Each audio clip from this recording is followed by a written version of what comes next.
হিন্দু ধর্মে পুজো ও যে কোনো শুভ অনুষ্ঠানে শাঁখ বাজানোর একটি রীতি আছে, কিন্তু আপনি কি জানেন যে শাঁখ কেন তিনবারই বাজানো হয়?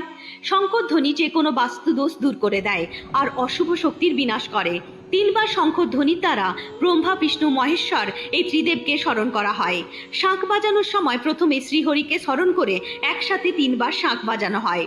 তিনবার শাঁখ বাজিয়ে ব্রহ্মা, বিষ্ণু, মহেশ্বরের সাথে সাথে অন্যান্য দেবতাদেরও আমন্ত্রণ জানানো হয়। কিন্তু তিনবারের বেশি শাঁখ বাজালে দেবতাদের সাথে সাথে দানবদেরকেও আমন্ত্রণ করা হয়, কারণ সমুদ্র মন্থনের সময় দানবরা বলি অসুরকে জাগ্রত করবার জন্য একসাথে চারবার শাঁখ বাজিয়েছিল। তাই তিনবারের বেশি শাঁখ বাজালে আপনার গৃহে অশুভ শক্তি প্রবেশ করতে পারে, যার ফলে আপনার ও আপনার পরিবারের ওপর নেমে আসতে পারে চরম সংকট। বলো জয় শ্রীকৃষ্ণ। হিন্দু ধর্মে পুজো ও যে কোনো শুভ অনুষ্ঠানে শাঁখ বাজানোর একটি রীতি আছে, কিন্তু আপনি কি জানেন যে শাঁখ কেন তিনবারই বাজানো হয়?